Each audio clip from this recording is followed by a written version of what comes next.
Hyundai யான். இந்த வண்டியில் பார்த்திங்கன்னா நம்ம பிரேக் ஒர்க் தான் பார்க்க போகிறோங்க. ரன்னிங்கில் போயிட்டுருக்கும்போது ஒரு நாய்ஸுங்க. செக் பண்ணி பார்க்கும்போது பிரேக் பேட் கம்ப்ளைண்ட்டு. ரியல் பார்த்தீங்கன்னா ரைட் சைடு லைனிங் நல்லா இருக்குங்க. ரைட் சைடு லைனிங் நல்லா இருக்குது. நம்ம லெஃப்ட் சைடு கழட்டி பார்க்கும்போது பார்த்தீங்கன்னா லைனிங் பாருங்கள் அப்படியே ஓப்பன் ஆகி கிடக்கு.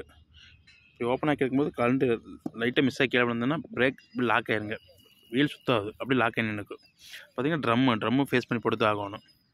நம்ம புதுசு வாங்கி போட்டால் எக்ஸ்பென்ஸ் அதிகமாக வரும். நம்ம லேத்து கொடுத்து ஃபேஸ் பண்ணி போட்டுக்கலாங்க. அதே மாதிரி பிரேக் ரோட்டர் பார்த்திங்கன்னா காடி விழுந்திருக்கு. பிரேக் ரோட்டரில் சேஞ்ச் பண்ண வேணாங்க, லேத்து கொடுத்து ஃபேஸ் பண்ணி போட்டுக்கலாங்க. நம்ம ரெண்டு சைடு ஃபேஸ் பண்ணி போடும்போது இது நல்லா கனம் இருக்கும்போது மட்டும்தான் ஃபேஸ் பண்ணி போடணுங்க. ரொம்ப கனம் கம்மியாக இருந்தால் வேறு சேஞ்சு தான் பண்ணி ஆகணும். நம்ம ஃபேஸ் பண்ணிவிட்டுங்க, ஃபேஸ் பண்ணி ஃபிட் பண்ணி வைக்கிறோம். இதுமாதிரி பார்த்திங்கன்னா பிரேக் பேடை ஃபிட் பண்ணியாச்சு.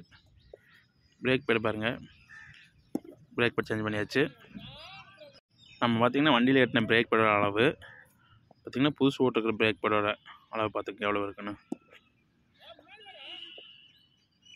ரியர் லைனிங் நம்ம சேஞ்ச் பண்ணிவிட்டுங்க. அதேமாதிரி பார்த்திங்கன்னா வீல் ஸ்டாண்டு சேஞ்ச் பண்ணுவானுங்க. வீல் ஸ்டாண்டு சேஞ்ச் பண்ணிடுவோம். வீல் ஸ்டாண்டு கம்ப்ளைண்ட் இருக்குது, வீல் ஸ்டாண்டு சேஞ்ச் பண்ணிடுவாங்க.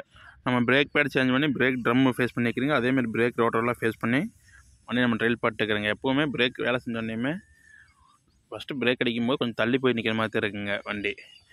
ஒரு 100 கிலோமீட்டர் ஓடுனதுக்கப்புறம் தான் பிரேக் நல்லா செட் ஆகி, அதாவது லைனிங்கு ட்ரம்மோட ஃபேஸ் பண்ணது அந்த லைனிங் லைட்டாக தேயணுங்க. தேயும் போது தான் கரெக்டாக கிரிப் ஆகி நல்லா பிரேக் அப்ளை பண்ணும்போது நல்லா நிற்குங்க. பிரேக் அப்ளை பண்ணோன்னே நிற்கும்.